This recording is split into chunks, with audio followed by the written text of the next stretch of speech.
to imagine all life as you know it stopping instantaneously and every molecule in your body exploding at the speed of light. Total protonic reversal. Protonic reversal. Protonic Reversal with your host, Conan Neutron. Broadcasting from a secret underground lair in Milwaukee, Wisconsin. A gigantic middle finger to everything that is rotten about music, rock and roll, and corporate power. The thing is, though, if you don't laugh, you're going to go on a killing spree with sharpened nails. Confidence of a hero or a fool. I wasn't exactly certain which. Could not be more professional.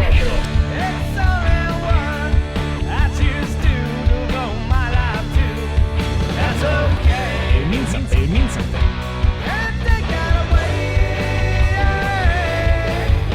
You know, that's my take on it. What's yours? Protonic Reversal. That's like a science thing, right?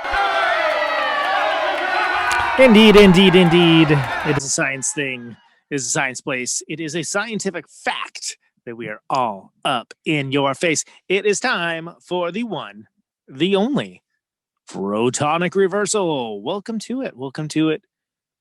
Welcome to it. Here we are. Very, very wintry in the bunker. Currently, Joe Mcclune of Roland. It's tonight's guest. This special Quarantimes edition. They're all very special, though, aren't they? Really, all very special. Great band, instrumental band. We got a new record. It's quite good.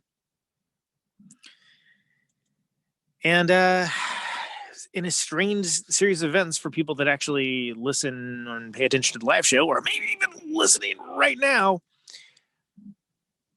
My old lead-in, Joe Mcclune, he used to do the show before this, and so that's a thing. That is a thing, and it's a notable thing. It's a cool thing. And it's just something that now you know. But before I knew any of that, I knew Roland, and Roland is a good band. And they have a new record. Did I mention that? Did I mention they have a new record? I think I did, right? Anywho, there we go. Let's talk to the man right now. Mr. Joe Mcclune. Welcome, sir. Hi. Good to have you, buddy. It's been a while. Yeah. Do you broadcast from a closet? Yeah. That's a different show. Right on. No, it's a hyperbaric chamber, actually. Yeah. That's wild. I was just. It's much more interesting this way. If you like, this is great for a show that's predominantly audio. We're describing things that you can't see, but it's what I realize in retrospect after introducing the video element. All the cool stuff to look at is this way, meaning I can see it, but the viewer cannot. If you aren't watching this, Conan looks like he's sitting in a padded corner. Fair enough. At least it's not a padded room, right? Yeah, exactly. I was just saying that this is a first because you used to be my intro, man. That's true. For the live show. That's true. I actually, when I was traveling was when I had the most flexibility to record a show whenever I wanted to. And then all our shit got packed up when we moved down here. And I like 2 months ago, unpacked all the audio equipment. So that's a long time to go without. It was about 1.5 years. Yeah. But luckily the guitars were not included in that. Well, and you're a fellow that knows his way around a guitar. I dare say that Roland is a guitar band. I dare say. In fact, if you like interesting guitar stuff, you will be stoked about Roland. I appreciate that, and I agree that we are very guitar centric. Yeah. Can you explain why you dropped the O? Well, we dropped the O and the A and took out all the vowels. I'd like to play a vowel. Yeah. Yeah, it used to be Roland, spelled the way it sounds, and now it's RLND. And the reason why is because if you go on Spotify right now and you type in Roland, there's one approximate fuck ton of stuff. Right. And it's a really common thing, yeah. And being a small band who are not in Latin America, we are very, because there's like 5 different Rolands in Latin America. And it ranges from dance to a country band called the Country Roland Band. There's just a ton of different stuff. Whereas the only thing that comes up if you put in RLND in Google is like some North Dakota regional landscape. So some acronym specific thing that yes, exactly. Single service org. And so I figure if they get mad, I can send them some shirts and they will be pumped. So we changed it. We changed it on Bandcamp. We changed it on Spotify. We changed the email. Like everything is just different. But I thought it was going to be this big hassle, and it turns out for all you self-published band people, if you get in touch with artist relations on Spotify, they will do whatever you want as long as it's within reason, and are very, very helpful people. So I was like, can you move this record that I own to this other name? And she was like, yeah, absolutely. It's done. Yeah, I know. I did that not for my own stuff, but after Lauren K. Newman passed, a couple of her records were like mixed in with another band from Europe called LKN. And I was like, hey, yeah, kind of cool. Since she can't represent herself here, can we obviously, it was, and they were super cool about it. They're very nice people. Extremely nice. She was even like, can I help you with anything else? Which is something that you don't frequently hear from people who are doing a free service. Totally. So you basically you changed the name of the band, if not phonetically, like how you would say it aloud, but as a thing you type onto a keyboard, let's just say virtual or otherwise, yeah, to help the internet, like to make it more internet friendly. In a way. Yeah, I mean, having grown up as a person who spent approximately 95% of my time on the internet, I think it's only appropriate. And also, I mean, we've been talking about it for a while, and we realized that, like, it was just very hard to Google our band to the extent like everything was Roland Band SF. It couldn't even be Roland Band. It was right. It's like when you limit yourself to what you are, and then also the locale, it seems like it's a bridge too far. Well, and especially because it's like, okay, there's already like a company called that is well known, makes music as well. Yeah, there's people who have that they name. give me free stuff. But from a perspective of trying to get it all situated, trying to make your way in this world, making music and ideally having people associate that name with some of the music that you're making, a difficult process. It could be confusing for some people.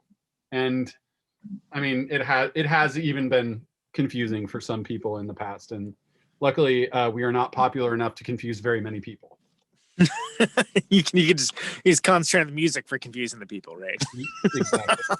Yeah. So the new record, speaking of which, came out super tail end of last year, December, if I remember correctly. I mean, last week, like second week last of December. Yeah. It was last week seems like last year, and it also feels like we just put out the record yesterday because we can't like tour or anything. Well, yeah. So that's you immediately hit, and it's called Zealand, first of all. Yeah.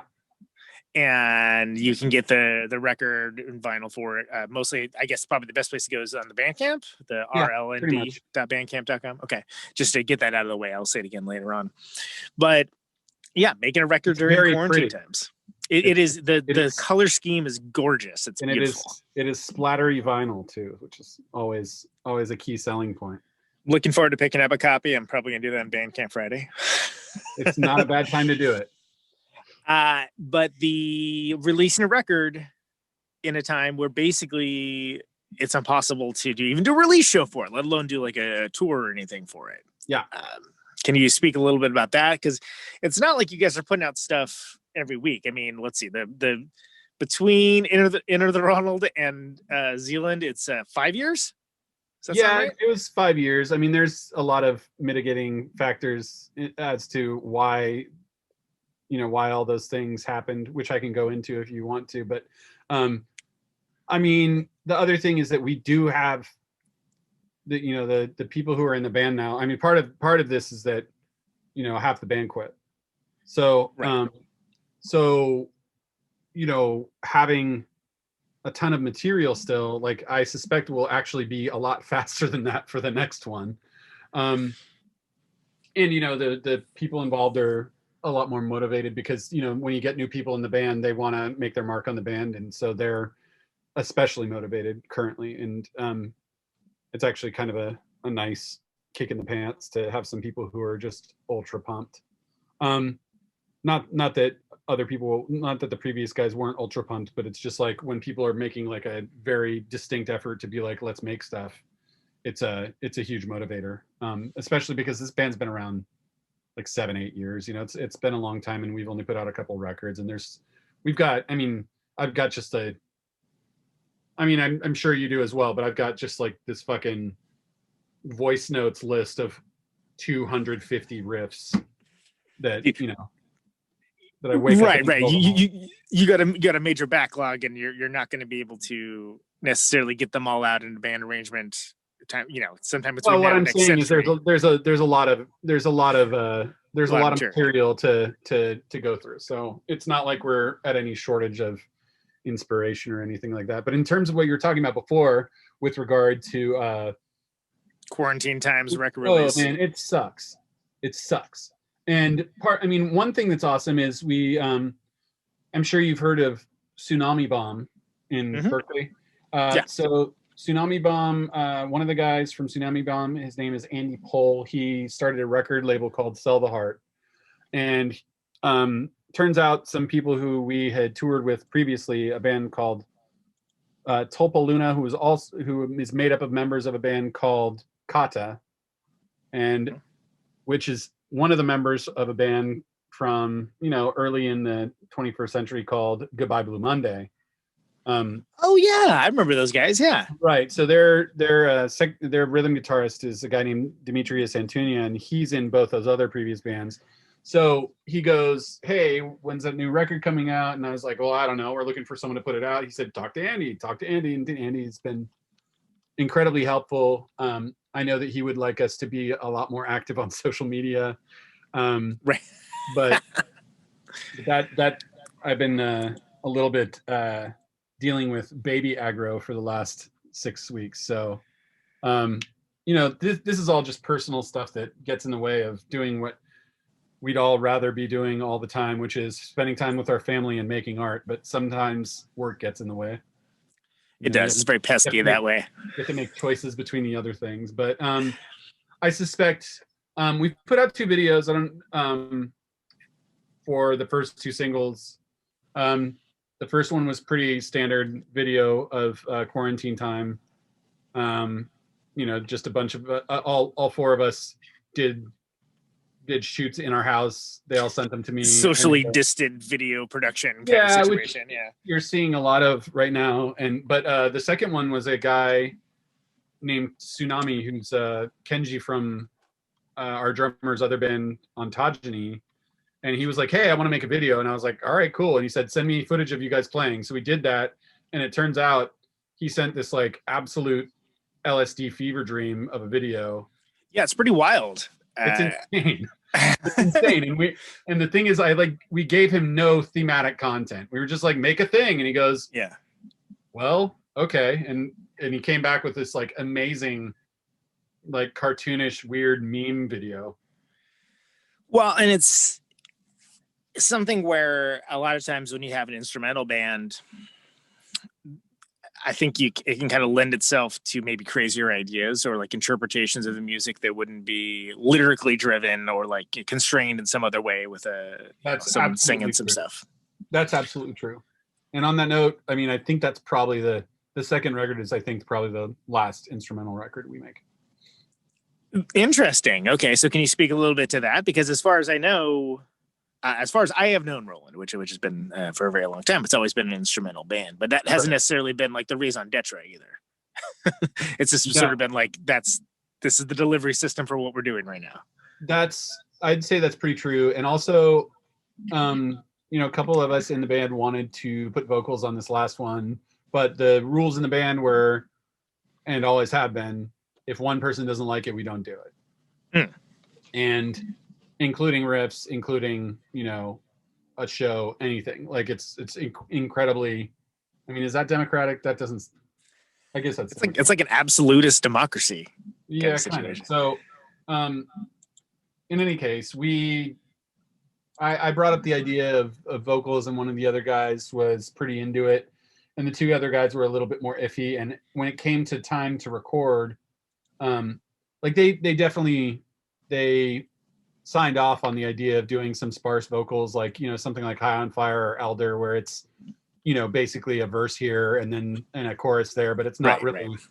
It's basically just window dressing for the guitar rock. Yeah, you're not doing like a Bob Dylan Hurricane over it, or for that matter, like Shiner or something, where Alan's singing the entire song. At least on the more recent record, for sure. But then, when it came time to make the record, we didn't have we made the record with Zach Oren at Sharkbite, which was just an absolute blast. But great studio. A good studio and a fantastic engineer. That dude is just like, everything we asked him, he was like, yeah, I can do that. And how so normally how would it go if you were like, we want to try this experiment in a studio? Yeah. How long does that take for them to set something up? Just typically. It's not going to be like 5 minutes. You're going to be looking at. So Zach did everything in 5 minutes. He's just like, go do this. Go do the thing you want to do, and then he just fix it later. And we were like, fuck, okay. And it sounds just like it's really fantastic sounding. We were really, really happy with it. I'd love to record with him again. And he was extremely efficient, like to the extent where the mixes were done most times after the recording session, within an hour or two. And say what you will, he just kind of, some people like to be more thoughtful about those things, but he just knew exactly what we wanted, went for it, and he ended up being right. And that was fantastic. But so anyway, there's some cool kind of ear candy production stuff that's happening in this one that was kind of like, oh, that's interesting. That's cool that they're doing that. I'm glad you feel that way. There were a couple things where we actually had time. So we had enough time to do those things, but we didn't have enough time given the fact that, I wasn't living there anymore. Yeah. To do vocals. And honestly, we hadn't really written all the vocals. I had a couple things written, and if we wanted to right now, I could make a version. I could send vocal tracks to Zach and have him mix them in, but I don't think I will do that, because that's the kind of thing like Periphery does. But that's not, I don't think that's the kind of band that I would like to be in. Letting it stand on its own as it exists, I think is a worthwhile endeavor. Rather than like going back and George Lucasing it. Exactly. It was a moment in time, and that moment has passed. But on the other hand, all four guys in the band now are both comfortable with singing and can sing, which is a nice place to be. It would be kind of. We were joking about doing heavy metal Beach Boys, but we'll see. Hey man, look who you're talking to. I get it. So, and actually that's one thing I thought of when I first saw the rebrand, right? Like the Like to Buy a Vowel situation. I was like, oh wow, I wonder if they have is it radically changed? Are there vocals or something on it now? It was like the first thing I thought of. And there wasn't, but it was an entirely practical decision. which when described, it completely makes sense. And especially because it's not like anybody has the tattoo, probably, right? I mean, I mean, you haven't seen my ass, but no, I mean, when you name a band after one of the ex-members as kind of a joke, you run into some problems with band names. That's, So you mentioned, speaking of ex-members, so you mentioned the lineup shift. Yeah. It's not something that seemed like it was. Like there wasn't some big press announcement or anything along those lines about it. Just kind of seemed like it was a thing that just it happened. But from the inside, like what, new as you mentioned, new members bring new ideas, new interpretations. Like, do you just take the old material and say like, well, that was a moment in time and we're just moving forward now? Do you revisit some of that? No, not at all. In fact, both Casey and Lars, the other guitarist and the bassist, the day we finished recording, we were having a beer to kind of wrap it up down at Beer Revolution. And I miss Beer Revolution, man. No joke. Really nice patio. So sunny. They were just both kind of like, it's run its course for me. I'm not really into it. And, they were both like, Lars was having to spend a lot of family time on the East Coast, and Casey was moving down to Long Beach. And so they were kind of like, I'm out.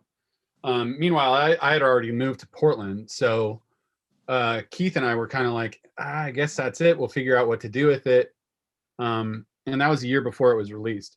So that happened. And like a month later, Keith goes, hey, come down for practice. And I was like, okay. And he was like, I got, and so he played the record as, in its finished form to a couple friends who I also know. This guy, Sam, who was in Keith's previous band, and Alex, who, he actually toured with us when Lars couldn't. He picked up, Oh, sure. I think I saw one of those. I saw one of those shows. I don't remember what it was. Hemlock, I think. Yeah, Hemlock. Yeah. Well, that makes sense. Yeah, that was the night the Warriors lost the championship. I know you don't care, but it's still notable. Great show. Fun, very fun show. But in any case, he played it for them, and they were like, you said the band's broken up. Can we just learn the record? And we were like, and I was like, wait, what? So I was expecting to go down there and teach them the songs. Yeah. And I walked into what's the West Oakland hourly studio? Soundwave. So I walk into Soundwave, they're set up, and we play the set. Oh, crap. So they learned the whole record. So Keith went through the record with them a few times. I mean, I kind of knew that was happening, and I thought he'd be like showing them like changes and stuff. Yeah. Like get like the broad the strokes. whole fucking record back to front.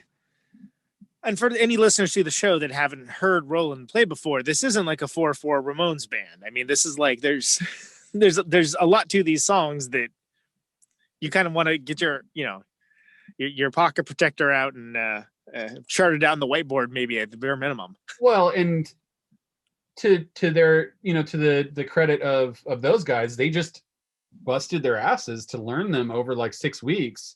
So when I went down to practice, we had practice. There was very little fiddling around, and very like it was all, there were a few timing issues because of course, but it was mostly like dynamics and like effects tuning because new pedal boards and stuff like that. Yeah. That was it. And so it was kind of crazy, in come February, which was 6 months after the record was done. And was a year ago coming up here. I went down mid-February, came back. I was actually ready to go down March 17th again for our fourth or fifth practice. And then, the world exploded. Yeah, man. It was wild because, they learned everything. I mean, we were ready to tour in July, August. Yeah, that's well, and that's got to be crazy to have that, not to be like, hey, we've got this germ of an idea, let's explore it, to be like, oh no, this is no, we got want a pre-furnished house. Record. Yeah, you got an apartment with like, it's already got the furnishing in it. You just need to throw on the movie and kick back in the couch, Yeah. So that, this is not a unique story. This is the story of every single band who was pumped over the last year and a half.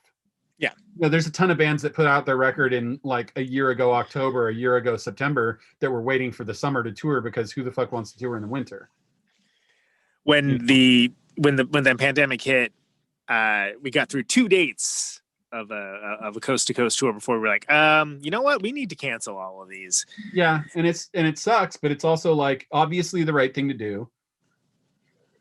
But it's kind of interesting to me to think about, in early, spring 2022, it's going to be the fucking most every band will be on tour. Raging party of tours. Like it's just going to be 100.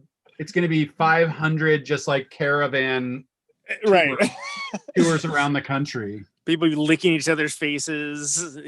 Oh, and like, it's gonna be wild. Yeah, and Jordan will finally like agree to share a van with our band or something. Right.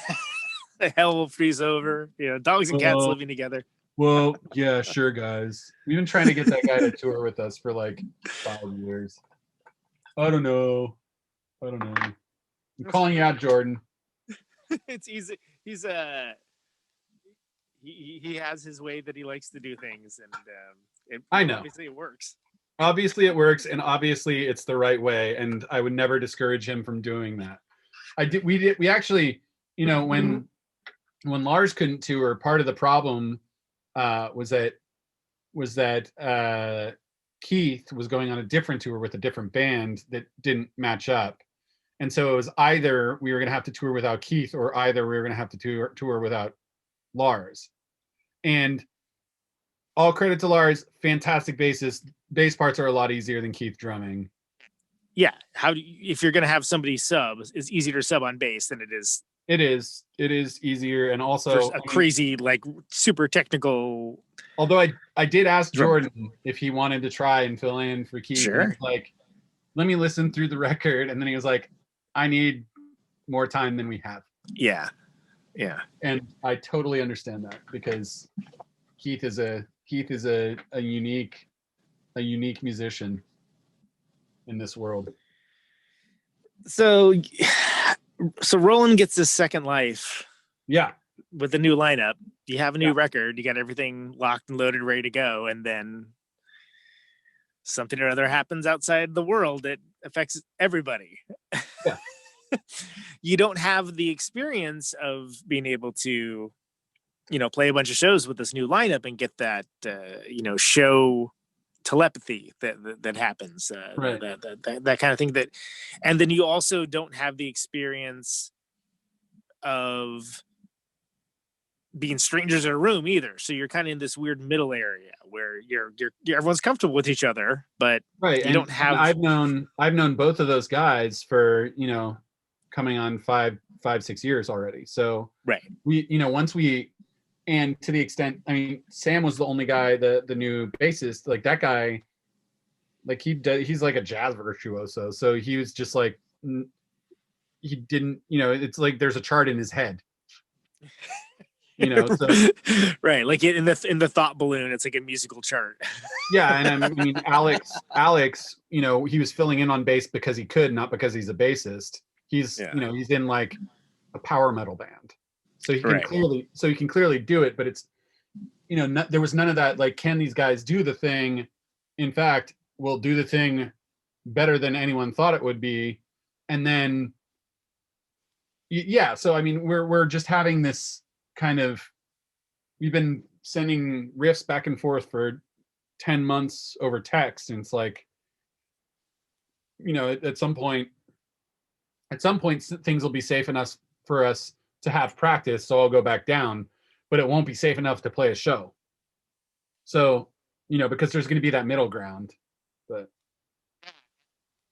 yeah, so I mean, well, it's a bummer. It's like at least that's one of the things I was talking to my mom about this, just about, I think it was in the summer, about how everything's just kind of a bummer. And I was like, at least it's a collective bummer. Well, yeah, because that's one thing I've noticed with this show is that everybody's in the same bummer boat. Right. Right. Exactly. It's not, no one is unique in this situation. And there has to be some comfort to that, I guess, on some level, because it is because it's going to be weird, when that mass of shows happens in like a year and a half, everyone's going to understand, well, have you put anything out lately? No. but I swear to God, we have a set. Yeah, exactly. And then there's going to be like a glut of releases. I mean, like we were going to hold on, like, oh, well, let's just wait and see. Let's wait and see till July. Let's wait to release the record. And then it was like, you know what? Let's just fucking release this goddamn record, because at a certain point you're like, well, who knows how long this is going to be, right? Exactly. First of all, who knows how long this is going to be? And I've got a friend who's like he's a disinformation and counterterrorism expert. Oh wow, okay. And so I was talking to him in, I want to say April, and even he was like, "Yeah, dude, don't make any plans for the summer. It's going to be winter probably." and even he was like, "This shit."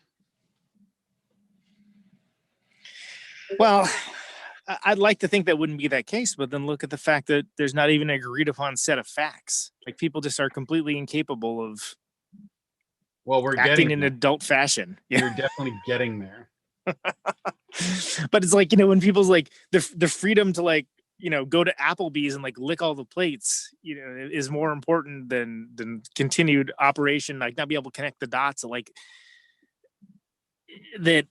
Those actions have consequences, and those consequences aren't necessarily immediately in front of you. And I think it might actually be something where, if it was like, if there was like cartoon clouds, like in the red dots or something, right, were coming out, like maybe people would like react differently. But there's these entrenched ideas of like, how did mask wearing become political? That's what I don't understand. I mean, I understand it. I just don't like it. I mean, we can sum this entire situation that we've been in for the last little while with male toxicity and leave it at that. Yeah, and it's come up before, and we're not gonna solve it tonight, I don't think. But no, hey, despite the best of intentions, we're probably not gonna sort that out. It's been solved, and he lost his golf game, so. Well, now the real work begins, and we'll see about the cult deprogramming. Yeah, real. Back over to Zealand. Why'd you call it Zealand? Keith has a specific notes on his phone, and in this notes, there's a very long list of hypothetical song, album, band titles. It is many hundreds of units long. So basically, that's where all of our song titles came from on the previous record. That's where they come from on the current record. I mean, he's just like, Keith does a lot of what I would refer to just as straight up like pure music listening, where you're just listening to music and not doing anything else. You're not like sweeping the floor, making dinner, or not like, dinner, whatever. Not reading, not on the internet. He just like chills and listens to music and thinks about the music. Yeah. And as a result, he is extremely well versed in music, song titles, all these things. And so I think one of them was, he was like, what if it wasn't New Zealand and it was just Zealand? And I was like, well, that's the Netherlands. And he was like, yeah, but it's awesome. And I was like, that's true. So, I mean, there you go. Because Zealand is I believe it is the Netherlands. Is it really? Because that's the thing that you always think about, like, okay, at one point there was just York. So it's like, okay, it's New York, right? So New Zealand, well, what's the old Zealand, right? And that I was less clear of. There is a Brunswick. There is a Brunswick, yes. And it is kind of fascinating too, because if you think about the current times that we live in, if you talk about like models for how to conduct yourselves like adults in a country like New Zealand, you could do a lot worse. They've done a great job during this pandemic. So it's funny that that's what it was called, I presume, before the pandemic, right? Yeah, I mean, I guess that's not a bad idea. I hadn't thought about it that way, but you can use it if you want. If you in other areas. It had been the name of the record since a long time. it was actually the first song title off the new record. So it's probably 2.5 years ago. But now that you mention it, I'm winking. Well, why don't we talk about the record? Something I've been doing in like the recent year or so is when there's a new release, kind of just go over it song by song, and Sure. if you have any remembrances for recording, any cool ideas, like where song titles came from, just any kind of thing that would be related to the song in question that you feel like you might want to share. We can go ahead and do that with this song by song. Does that sound good? Sure. So first one is the absolutely fantastic song title, Keith Sells, But Who's Buying? Do we listen to them? No. I mean, I'll play some of them later. Just we talk about them first, and then the songs are later. Keith Sells, I can But if you Who's want. Buying? I think I can throw it up. No, it's all right. It's all right. If we're gonna listen to it later, we'll listen to it later. But this one in particular, it's kind of like this big.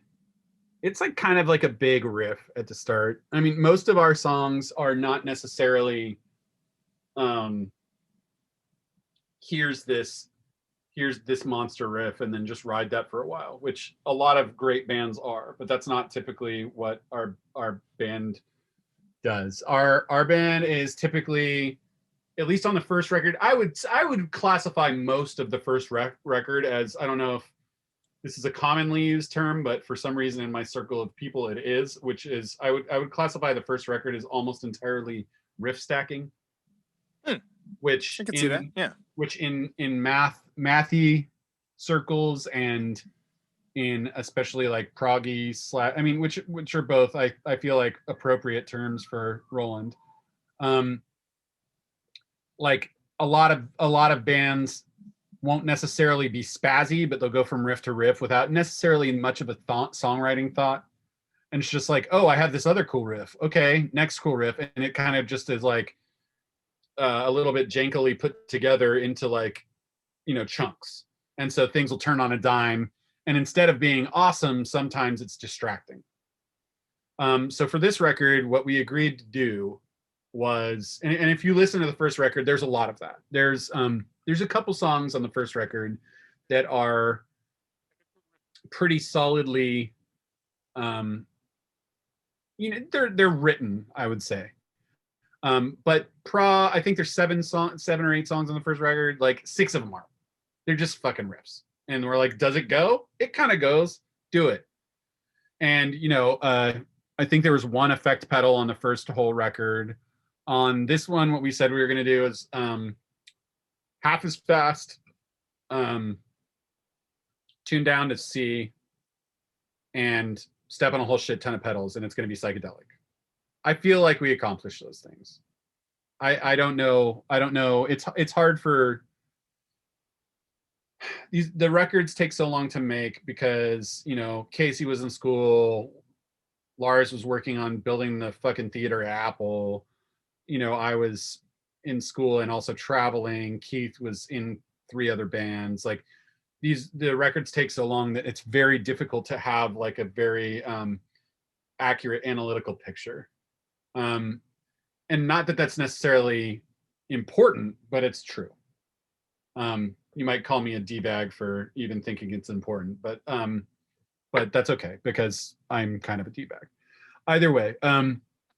So in any case, there's a few songs on the record that are very specifically kind of verse chorusy, and the verse chorus nature of them, I think, makes them a little bit more accessible. Although, as per our previous conversation, I think that the thing that will make them the most accessible is having vocals, because tons of time signatures don't necessarily make it easy to follow, although I know that that's also an attractive point for a lot of people who listen to that kind of music. Well, yeah, it's something where it's not like you're getting paid by the time signature. It's not like you're getting paid by the riff, but all that stuff does matter. That stuff does matter. And, when it comes down to it, I don't think any of the four of us ever had like some like, in big lights vision, there's no vision. We were just like, let's do this thing. Let's make it happen. And so there's no real ego driving a concept or anything like that. So anyway, Keith Sells is the first of, those kind of song oriented songs as opposed to just a collection of riffs. And it basically was like, it started out that initial riff was kind of like, we name all the riffs. We name all the riffs that are kind of like the easy ones to remember. That was the High on Fire riff. I don't know if you'd agree, but no, I can definitely see it. And I also wanted to, or I could hear it, I should say. And I also wanted to mention that I think that the usage of effects does bring out a different element of the music that maybe was less so with the record before, because the record before was straightforward's the wrong word, but like tonally, like it wasn't like you're doing lots of modulation or there was not there was not much dynamic thought in the first one. And I think this one was very much by design. Well, exactly, and the fact that seemed baked into the concept. So the idea that this one again, there's some more kind of ear candy, like good headphone stuff. Yeah, and that was really fun to do in the studio, and it was actually really fun to do because we had, when no one's pushing you for a new record, fuck it, let's have a good time, and it was really fun to write. It was very fun to write. And we also, Keith has always been, everyone else brings riffs and Keith kind of arranges them. Okay. Keith is a fantastic, he's not only a drummer, he's also a really, really great guitarist. And so he would be like, try this thing, try X, try Y, and we would, and sometimes it worked, sometimes it not work, but the majority of the time it was definitely worth trying out. And so that all kind of just fell together, especially with effects. He'd be like, can one of you there's one point on the record where he's like, can you do like a toy piano thing? And I was like, absolutely, I could do that. So, there's a point where it's just real plinky and kind of twinkly for a couple minutes in one of the songs. And then, and this, honestly, it's really hard to keep track of what parts are in which song because there's no lyrics. So let's move on to the second song. So the second, so that's of course that was Keith Sells who's buying, and then next up is Kurt Loder, Loader. Right. This band considers themselves very punny. So the start of this one, this song was previously called like Action News, I think. And the reason being, there's like a double guitar kind of there's like a phasing high note tappy thing happening at the start of the song. And Keith was like, that sounds like if you're doing Action News at 6. That song's Action News. Featuring Joe Mcclune on weather. Yeah, exactly. Yeah, actually, I think Kurt Loder is the one that kind of there's a Shiner riff in there. There's a riff that I actually referred to as the Shiner riff. But oddly enough, we were talking about Bandcamp the other day, how it would be really nice if they had a great app. It would, and they just don't. Like there is an app. It's kludgy. It's if it was 2009, it would be acceptable. Yeah. Things are too good now to make it usable. So that's that song, and I think that's actually the song that has there's a toy piano part in it as well as the Shiner part. And then I think the end of that has this huge. I think there's a huge like harmony at the end. Mm-hmm. I mean, whatever. That's like fucking half the song. It's and Josh was actually the last guest on the show. I think of Josh from Shiner. Right on. Because I didn't do that's correct. And there is as much as the natural first thing to kind of use as the character descriptor for Roland, it's probably the fucking champs, being that it's instrumental and that it's sort of like adventurous. There's riffs and things along those lines, or Breadwinner, something along those lines. But I've always felt that there's a heavy shiner kind of thing going on with this record much more so away from fucking champs. Yeah. We're not approaching the kind of shiner worship that like something like Town Portal is or anything like that, but we're pretty there's a lot of different things. It's kind of one of the interesting things about this band is that all of the people involved all come from very different musical backgrounds. Lars was in a bunch of hardcore bands and like straight up classic metal. Did you ever hear his band Hot Fog? Yes. Yes, I did. In Hot Fog, and that band is basically Iron Maiden at Bottom of the Hill. Yeah. And Casey was in Sleeping People. Keith is in a straight up tech death band, as well as a band called Covet, which was just like instrumental Twinkle Math. Say Twinkle Math? Is that what that? Yeah, there's like an entire genre that's basically Telecasters with capos on them and tapping and stuff like from This Town, that very influenced by like This Town Needs Guns and other bands of that nature. American Football also. Yeah. Like bands that came after that and are kind of like in the very like clean tone, super tappy, like minus the bear and such. Yeah. Well, I've never heard that before. Bear has vocals and like writes songs, and not quite as much like twinkly. They've got some rock songs. Some. That's interesting. I've never heard that term before. It's actually a totally new one on me. Well, I don't think it's widely used, but it's just kind of what things occur to me. In any case, all these bands are very, very different, and so we kind of landed on the first record at the foot of, especially the songs that we did with we originally were 3 guitars. Right. And no bass. And when the guitarist quit and we got a bassist, we kind of kept on the same footing. And that was very, very much like fucking champs oriented. Whereas I dare say that this last record is not as much.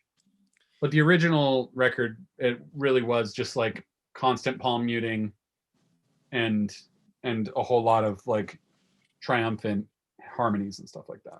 Yeah, it's hard not to get that comparison when there is that natural use of harmony and the aggressive riffing. And I don't think that's a bad thing at all. I think they're certainly it was a really fun record bands to be compared to. It's really fun. It's really fun music to play. But I think this record is a lot more solidly, like it's very solidly produced. In that there's a lot of, like you mentioned, that Ear Candy and stuff, and I think Keith gave us a lot of influence from his far more like technical and I think spacious like tech death kind of shiny roots. Sure. And it's been pretty fun because he's actually a really good influence in terms of creativity. He's like, try this crazy shit with that pedal, man, and I'm like, I will try crazy shit with a pedal. Step on a thing that goes brr, brr, brr, brr. Do you have any thoughts when you're arranging for song length? Song length has always been like a sticking point with this band because everyone always has another idea. Yeah. And while it's fun, sometimes I do wish we could get like to the like 3 to 4 minute mark on a couple of them. There are a couple interludes on this. Yeah. record. I was gonna say there's that one before the really long one at the end. I think that one is probably about 3 minutes, right? It's like 2.5, 3 minutes, and the really long one at the end is, I mean, that's on the vinyl. It's only 10.5 minutes only, because we had to fade it. Right. but by necessity, yeah. The digital version, I think it's like 12.5 minutes long, but that actually is one of the few songs of that length that I've ever felt justified needed to be that long. Yeah, because it's slow, and it's kind of a slow burn, and it makes me like, that's the first thing that I've ever made that was overwrought to the extent that I thought it actually needed to be. Gotcha. But what do you, I mean, I've also always been the main. I've always been like, that's a song, and everyone else is like, no. So how about third song, Terry Gross, with Grosse, not to be confused with the band Terry Gross now, as well as the talk show host. So Lars' bandmate and very good friend Donnie Neuenhouse is in Terry Gross. Right. And great band. He also it's him and the Phils. Yeah, and also all three of those guys own El Studio, where we recorded the first record. So it's definitely a nod in their direction as being a very good band. Yeah. So that's at least the name explanation. And it's Gross, Grosse, because the riff is fat. And also because you cannot put other artists' name in your song titles on Spotify or Apple Music. Really? Okay. We learned this on the first record, where we have a song named "Is This Tyrese Gibson?" Yeah, it didn't like that. Huh? And if there's another artist, Tyrese Gibson has made records. Yeah. You cannot. I think they don't want you to be like featuring someone. And that's not actually on the record. And I could see something where, because we can name a song Metallica. Yeah. And that shit would show up.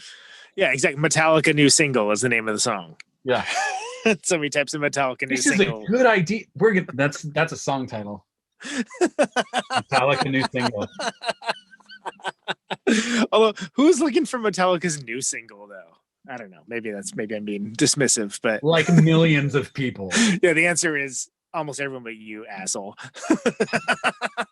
Millions and millions of people to answer your question. Actually. Yeah.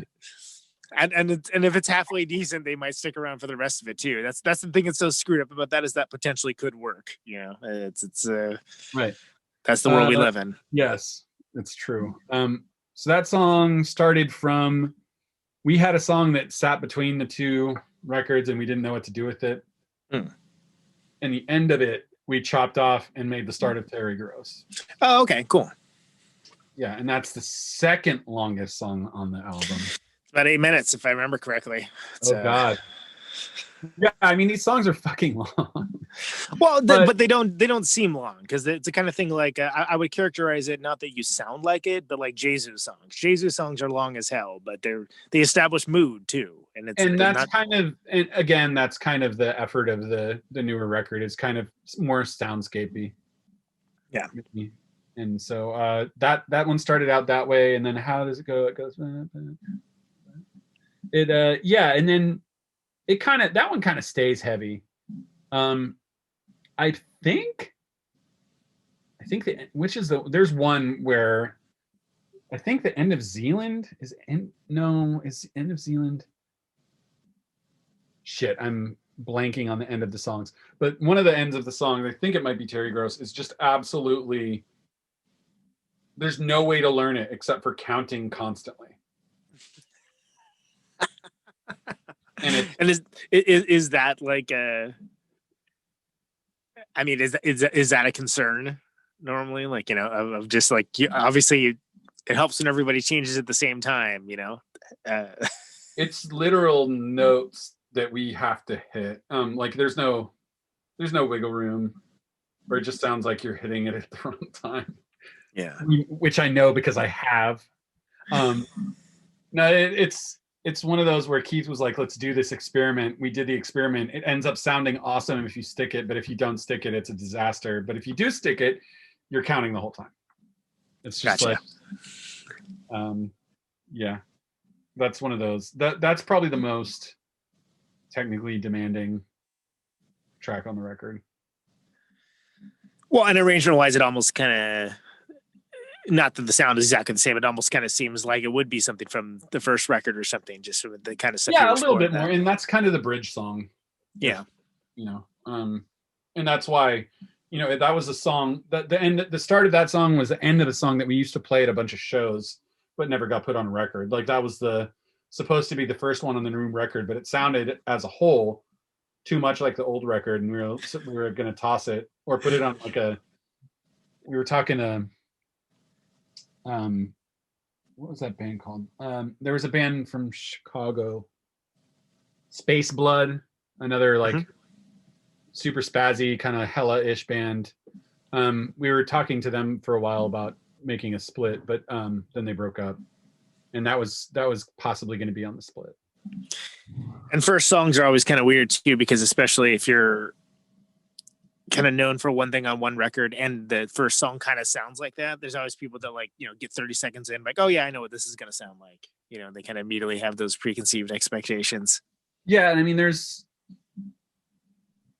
is going to be both very populist and very elitist.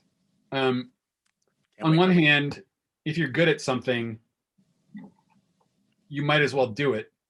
On the other hand, why would you rehash something you've already done?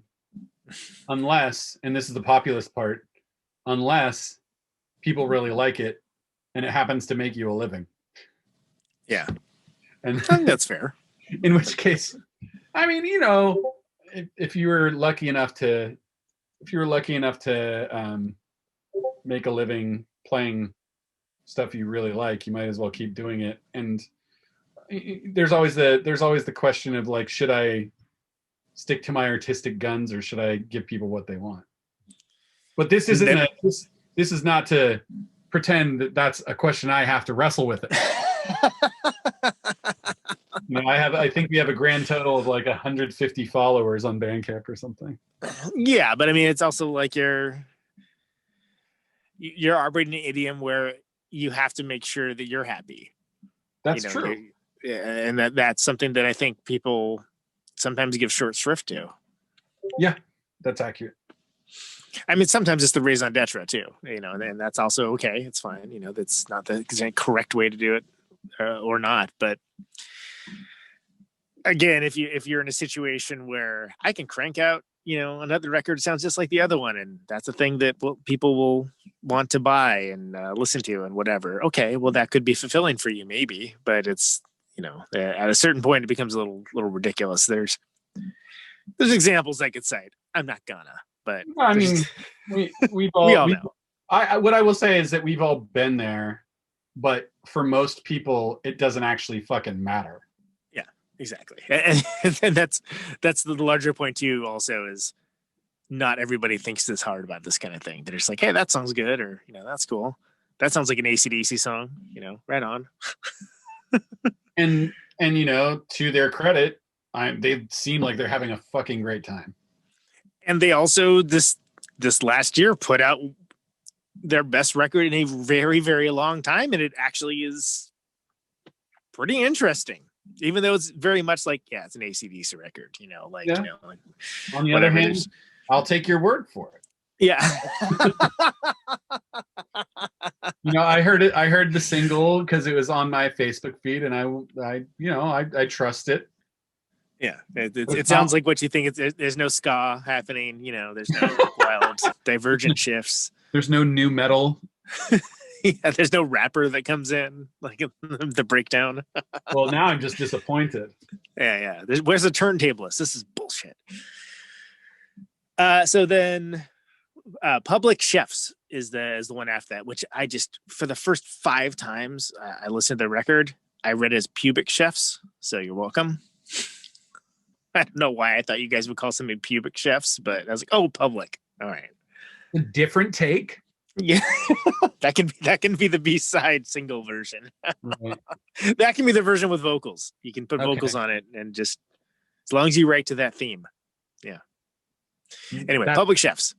Public Chefs. Don't even respond to that. That was This terrible. is a weird. That's kind of the odd. We had to cut one of the songs from the vinyl, just due to time constraints because we are long-winded and I was going to say there's a lot of songs and they're pretty long. Yeah, very self-important individuals. 22 minutes on each side if you want maximum fidelity.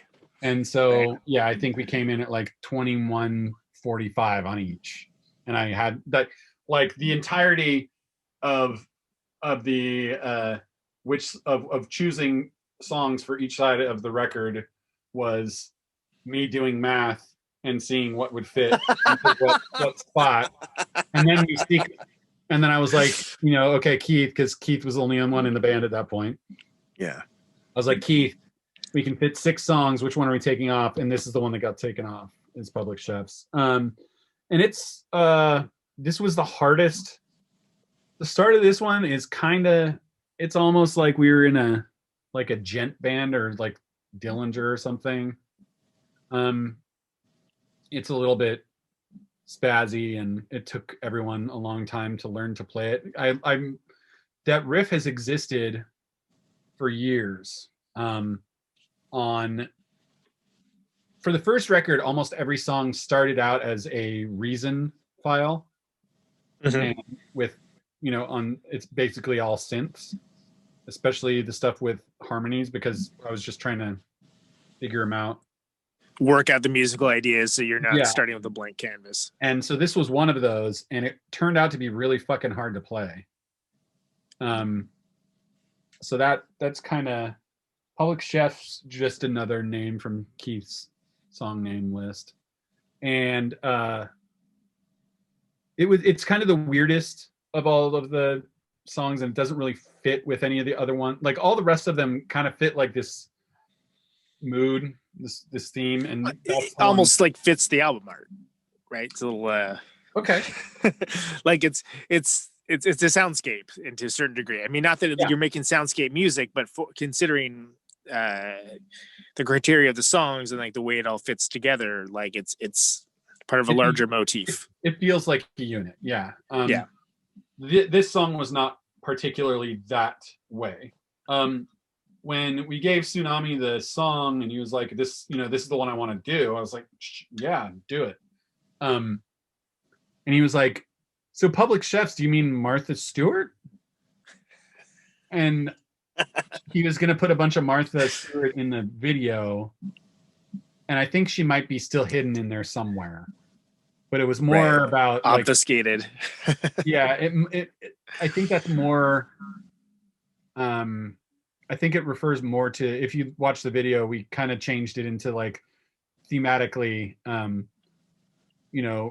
the fact that people are famous for cooking on TV is yet another way that the people who own all the derivatives market in the world are keeping us distracted. If our lives, we would be a lot more angry if we didn't have all this excellent entertainment. True, they figured that out a while ago. And they're like, the Mandalorian will keep them from burning us. Yeah, exactly. Keep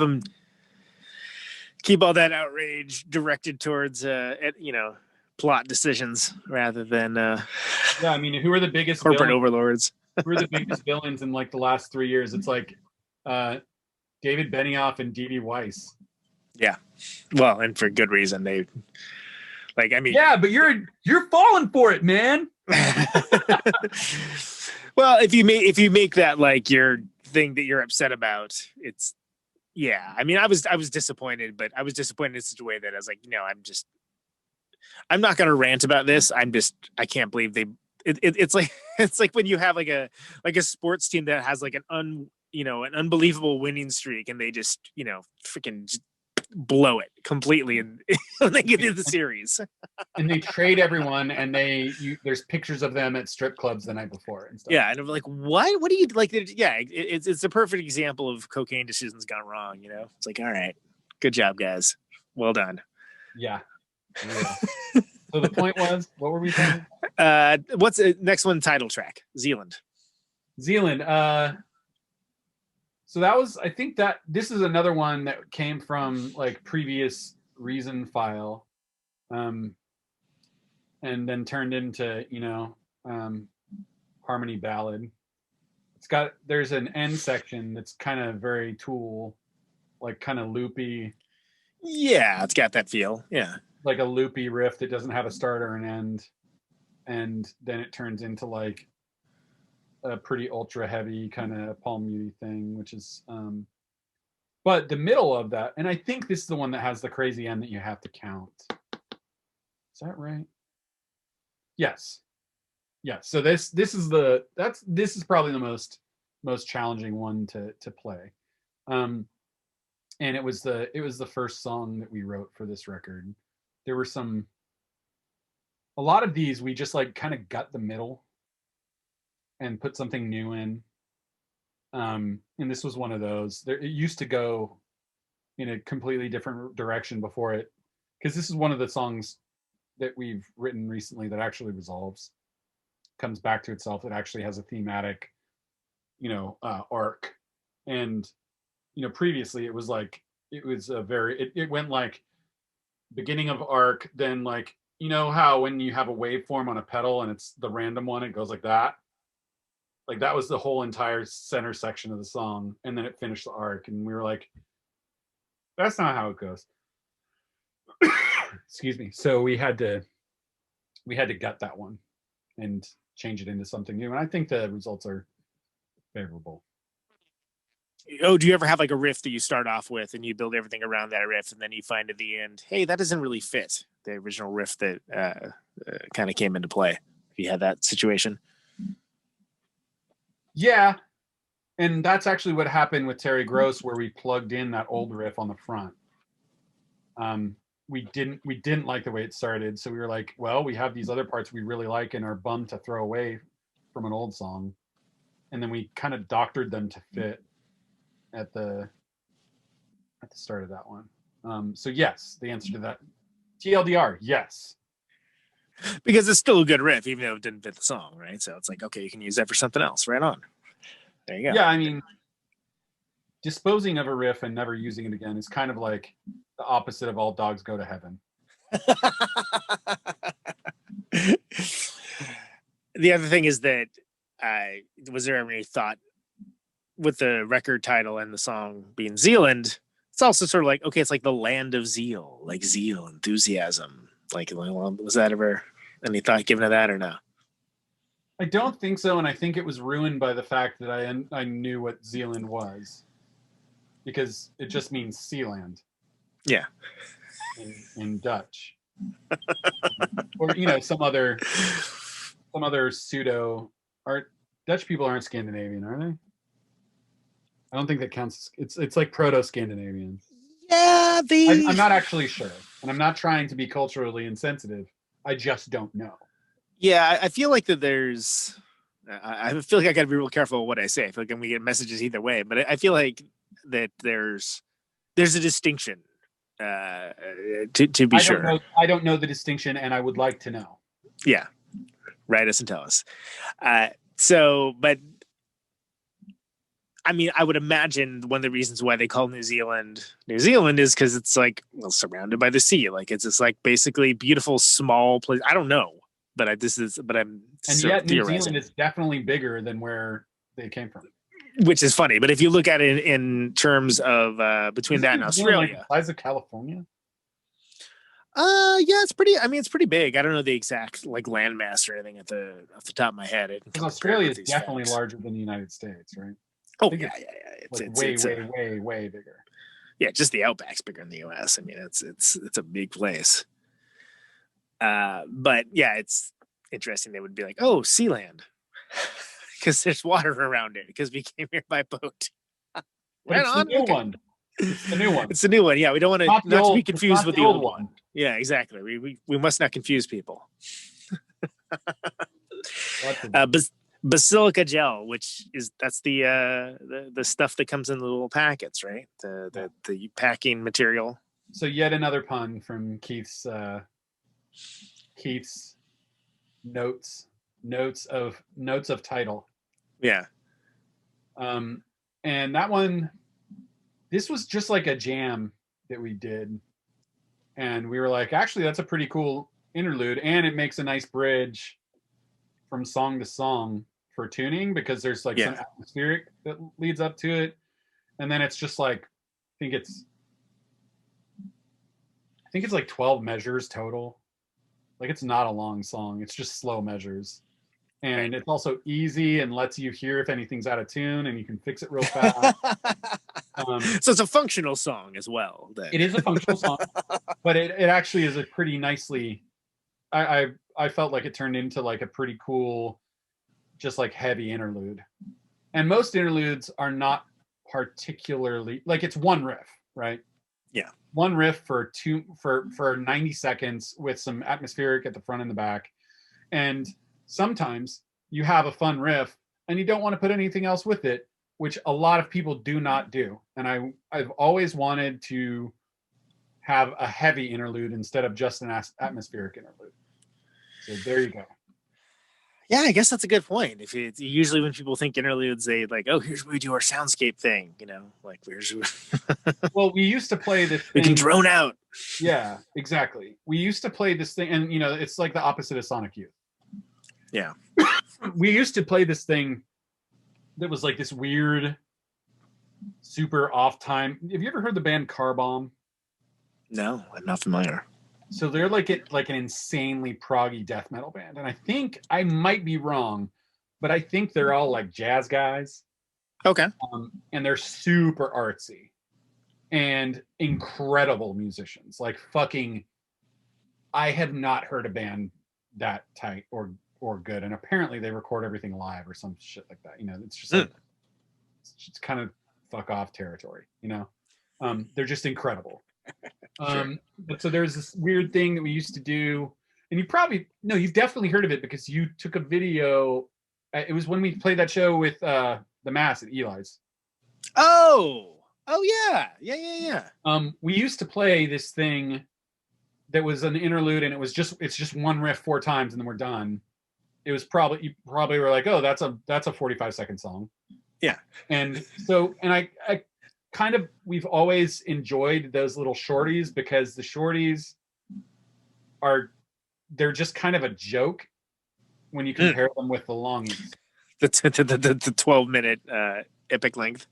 Yeah, like, honestly, I'm over here grousing about things that I did, but the truth is, like, it gets a little tiring when all your songs are over like 6-7 minutes, and it's like require a ton of attention. Sometimes it's fun to, do a fast one.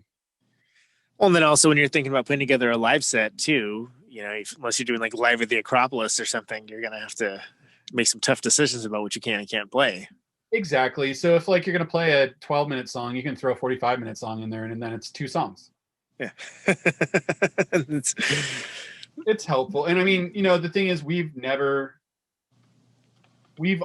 I cannot remember. I think we've played like 2 shows where we played all our songs off a new record. And I've never been comfortable playing for more than 25 minutes. I'm probably the only one in the band who's felt that way, but I've always been a proponent of play for 20 to 30 minutes and then you're done. I think the only time we haven't done that was at the last PRF at Golden Bull, where we were the last ones there and we had times we played most of the whole new record. Well, because there's nobody after you, right? So then. Well, and I think it was also we did like a pseudo record release. Yeah, and that's, I think, I don't know if everyone feels the same way, but I kind of feel like there should be some expectation for a record release that it's like, oh no, there's going to be, maybe a longer set, or maybe like a song will get played that you're not going to see every time or something. Or at least play mostly the record. That's how I feel like when you're doing a record release, and honestly, dude, I mean, let's be real. Most of these bands that we talk about who are, in like the same level of, you might tour a couple weeks out of the year. We are what qualifies as a hobby band. It's a very passionate and heavily involved hobby, but that's just kind of, it's not, we're not touring for months out of the year. We're not, it's not really for a purpose other than the people that we want to hear it, and I'm not saying that it diminishes the importance of the bands or the importance of the music, because some of the best music that I've ever heard is these size of bands. But it's definitely people getting art into the world and not necessarily being commercially successful is the way that I would put it. Sure. And I think there's also, but those things can grow into bigger bands. I mean, like, that band Elder was a really small band, and now they're playing fucking Psycho and stuff. Yeah. And they've blown up. And there's a lot of bands that do that. Even Shiner, from between when I first saw them when they were playing Splay, and now where were they? They're still playing the same kind of places that your band and my band are playing. Yeah. Which is bottom of the hill. Well, that's where we were going to play with them in July.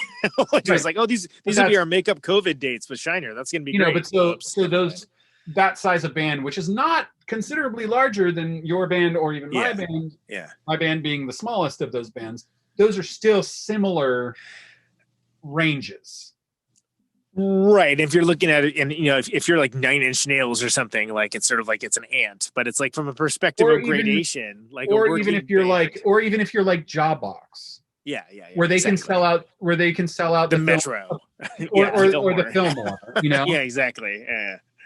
A band like that is a different sized band than even, and meanwhile, I think I saw Shiner with Jawbox. Right.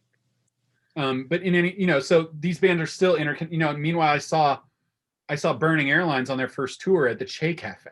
Yeah, exactly. Yeah, but that's still one of the two of the people from the previous band. Right. And, so it's kind of wild to think that there is still, and I would put, then there's the ones that are out of reach of that, which is basically what, like Sonic Youth. I mean, what are some really big Melvins, Mudhoney, Yeah, or even like Sunny Day Real Estate or something like that. Yeah. Or Foo Fighters' first album. yeah, exactly. No, but that was a Sunny Day Real Estate joke. Yeah. But it's interesting to kind of think of the question of scale. Like I had a very Nick from Terra Melos had some question on Twitter the other day, just about like, at what point do you want a label instead of doing everything for yourself? Right. And from my perspective, it's when you have the time and you make enough money off it to make the time worth it. Because if I'm too small, like it's incredibly helpful to have Andy at Sell the Heart do our distro and find the PR guy, because I don't know how to fucking do that shit. Right. And meanwhile, he's in a band that's still in the same scale as the other bands on his label in Tsunami Bomb, but they can play a 2-month tour if they want.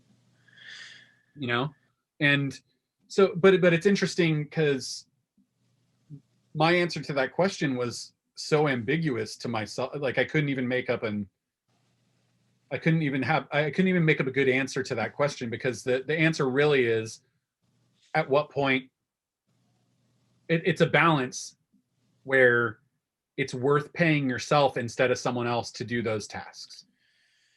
Yeah, I think. And then once you get too big, you need to hire other people too.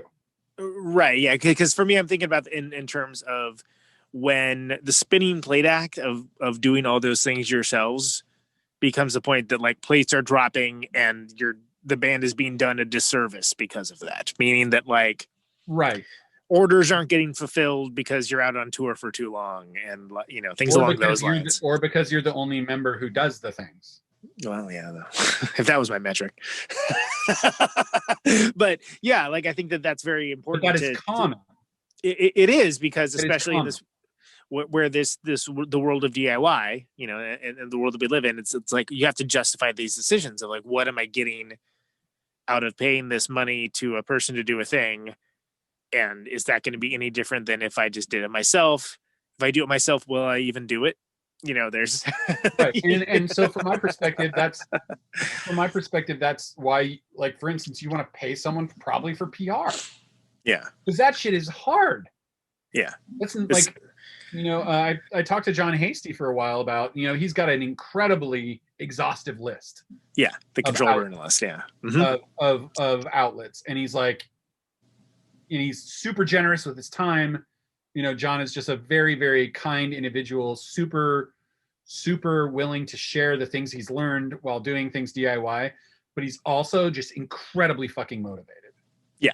And, you know, honestly, I kind of am that motivated, but I can only get so far with any of these tasks because, you know, I've been band dad for kind of a little while, for the, you know, the majority of this band's life. And I've also been in other bands where I'm not the band dad. It's way fucking easier. I would love to be in that position someday. That sounds great. Right? That's what I'm saying. And meanwhile, like, what if my only job was to make videos or do the artwork and the t-shirts? Yeah. But that's like 1/4 of the job. Yeah. And you know, I'm not grousing, but that's really interesting to. I don't even remember what we were talking about before, but well, we were talking about Basilica Gel, and then we started talking about the nature of DIY and when things. When does it make sense for you to have a label do things rather than do things yourself? Is what the original kind of conceit of that thought experiment was. Okay, so what's the next song? So it's the last song. It's and he's talked a little bit about it before, but specifically Arnold is the last tune. Clocking in at 12 minutes and 23 seconds, according to my page here. Okay, so the first record was named Enter the Ronald. The band's name is Roland. I think I even back announced it as Enter the Roland a couple times before I was like, oh, fuck, it says Ronald. Yeah. Well, and someone, when we announced the record, one of our previous bandmates like was on and was like, oh my God, you guys misspelled the cover. Yeah. And we were like, no, we did it on purpose. Swear to God. So it's kind of like Lars, I have a feeling he was either drinking whiskey or smoking pot. But he went down, he wrote out on his phone notes. We do a lot of work in phone notes. So I've gathered. He wrote Roland, and he figured out all the different names you can make it. Yeah. And so it was like he wanted to name something. I think we wanted to name one of the songs Large Ladron Collider or something, you know. But so it was like Ladron, Ronald, Roland, Arnold. So specifically Arnold came, you know, that was one of the Roland name anagram song names. And it started out, it's got that big like chunks harmony thing happening at the start for like a few minutes. And then it goes like kind of groovy metal, and then at the end there's basically I think we call it the Don Cab part. It's got some Don Cabbiness to it, yeah. But we switched it up so it's not just like a triplet thing, and then we did that for 5 minutes. And that's the only time in this band that we've ever done that, where it's just like there's been some other bands where like repetition was kind of the thing and you let things phase into different things. And this was just like, no, we're going to do the same thing for like 4 or 5 minutes at the end of the song, because it goes from, excuse me, ultra clean to big and distorted, and then goes into like space version. And so it does change, but only dynamically. And it was just, when we were playing it in the studio, it was just so satisfying. And so I bet, yeah. It's satisfying to listen. I can only imagine. We could call that song, you know, the that's the like self-indulgence masterpiece or something like that. Well, and it's kind of like, where do you go after that too? At the end That's of it. why it's the last. That's why it's the last song on the record. Exactly. Well, what I wanted to do, we wanted to make. Have you ever had a? I don't know if you've ever had a record that had a locking groove at the end. Lock groove, yeah. So it's expensive. When we were having it pressed, they were like, "Well, the guy who can do that is like 3 times as much as the other guy who can cut normal." Oh wow. Okay. And I was like, "Oh, so they had to call in a ringer to do a lock groove." The whole thing. I had no idea about this. Like a weird lock, like bling, bling, bling, bling, bling. Yeah. And it would also fucking drive you crazy at the end of the record. Yeah. But so I really wanted to do that. But you know, when we get rich and famous, we'll do that again. There you go. That's a good rich and famous move, I think. You know, pay for the ringer to come in and cut your fucking. Right. All right, Roland, Zealand. It's RLND. If you'd like to buy a vowel, go to hell. Bandcamp.com, probably best place to get that, right? Yes. Although there is a if you go to Limited Run. Package Sounds did our vinyl. They did a fantastic job. Limited Run is a website that has a bunch of different like vinyl package options for labels. Right. And so on Limited Run, I think if you buy it off the Limited Run website or Bandcamp, you will get a 7-inch of a split that Sell the Heart Records did of Topoluna and this guy Adam Gennady, who does spoken word over like soundscape stuff. Oh, nice! How cool! Yes. So you get a free 7-inch if you buy it, and also I'm not sure if that's still going, but it might be. So you'll find out. And then also one of the things that Andy does, go check out the Sell the Heart Bandcamp. It's just Sell the Heart. It might be selltheheartrecords.bandcamp.com. He's got that subscription. He's got a subscription for all the records that he'll put out in the year. So look at last year's subscription. Look at the catalog. If you like the way that he kind of does a curation sort of thing. Yeah. He puts out like 6 records a year. So every couple months you get a record. I think it ends up being like $12 a record, which is a pretty reasonable. If you like his choices in the past, I mean, I'm signing up for it not because I'm on it, but because like Unconditional Arms and there's so many good bands on the label, and they're pretty. It's pretty small runs, so you get a bunch of cool shit that you wouldn't otherwise see in like a record store or anything like that. Well, and it's if you're the kind of person that consumes a lot of new music, right? Then you'll be stoked because you have all kinds of new stuff to check Well, there's out. also options where you get the whole digital catalog, but you get to choose which records you want, which is also kind of cool. Yeah, that is I nice. don't A little more a la carte. Anyway, the Zealand's new record, go get it. Joe, it's been great having you. It's been a long time since we talked, man. It's been a long time. I mean, it's almost like no one's traveling or doing anything. Last question. It's a only canned question I have. You can choose to interpret it however you like, but why do you do what you do?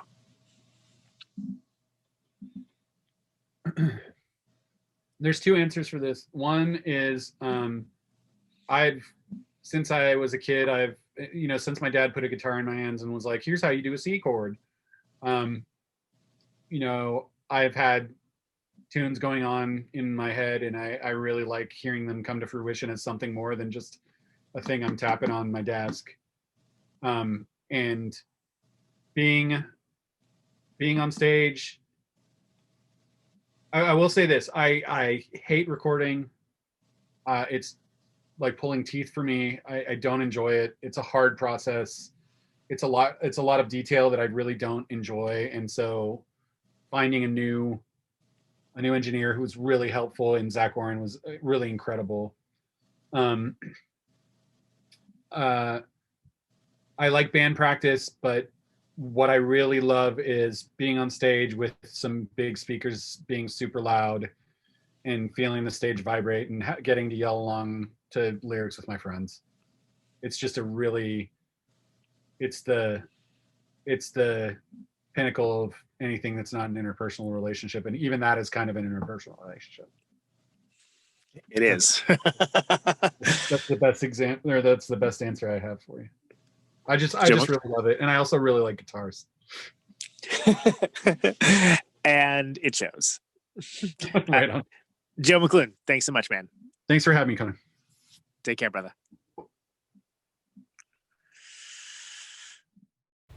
Oh, there he goes, Mr. Joe Mcclune. What a cool guy. So Zealand is the name of the record. RLND. RLND. If you're looking to look it up on your internets for streaming and things along those lines. Let's listen to one of the songs.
Keith sells, but who's buying?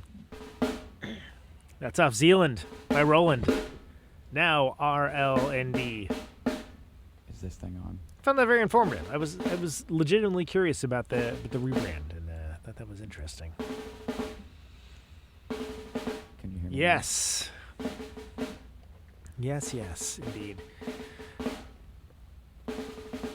So if you're looking for Roland, rlnd.bandcamp.com. Also available on Spotify, iTunes Music, all that other stuff. Is this thing on? You can also find out more on the record label. Test. Sell the Heart Records. Can you hear me now?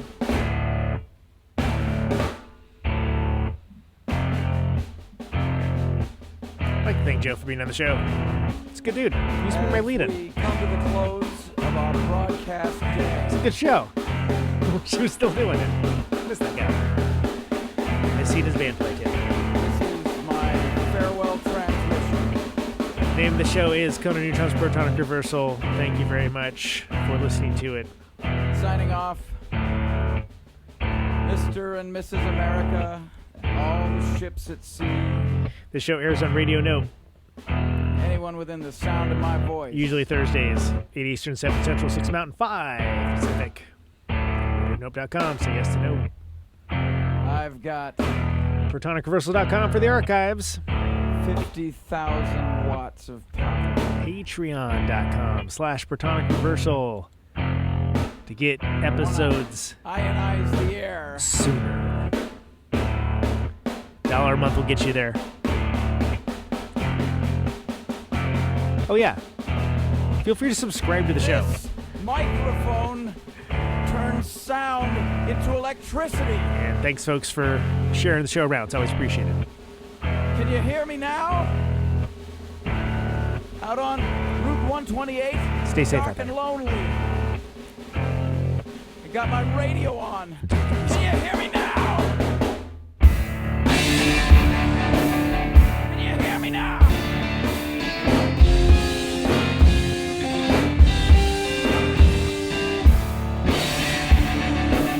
Can you hear me now?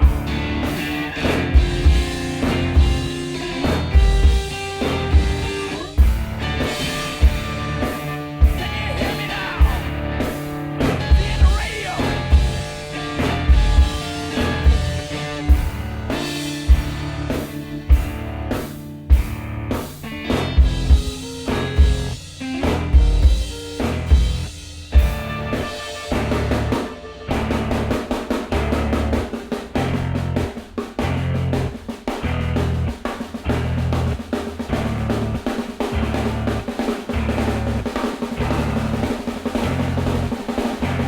And that snare drum and that drum roll means we've got a winner.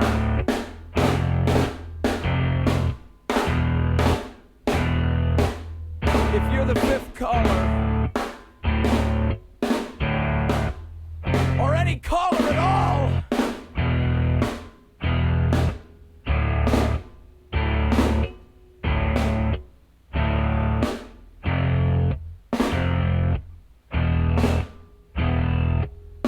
welcome to my top 10.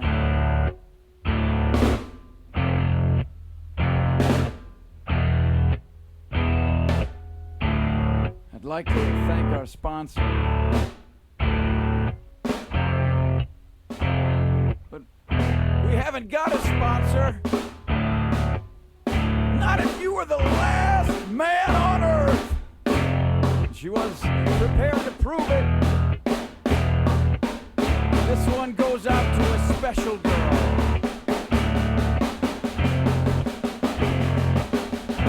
But there is no special girl.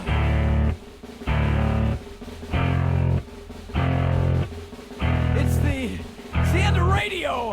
The last announcer plays the last record. The last what? Leaves the transmitter. circles the globe in search of a listener. Can you hear me now? Can you hear me now?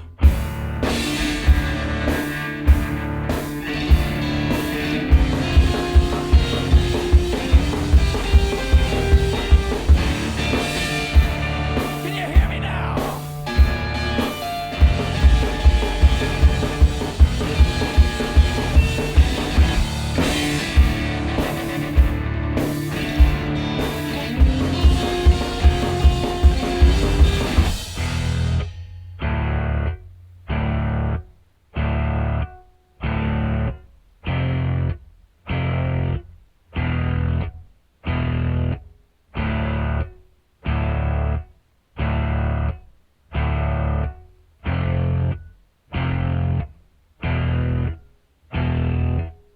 Is it really broadcasting if there's no one there to receive? It's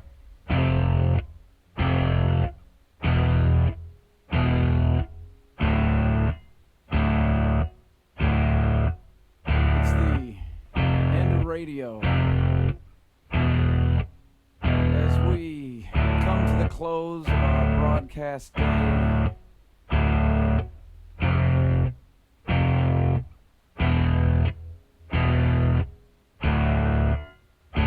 got my radio on.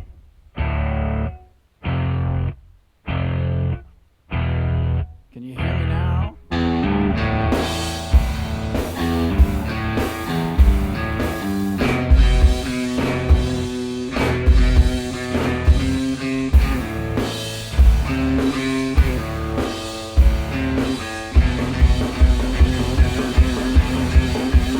you hear me now? Can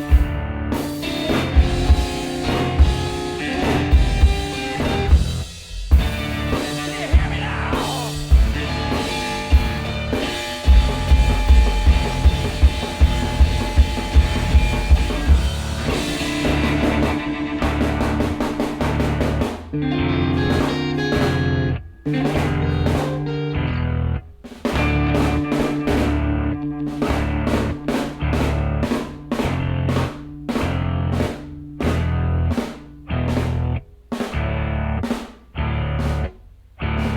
This is a test!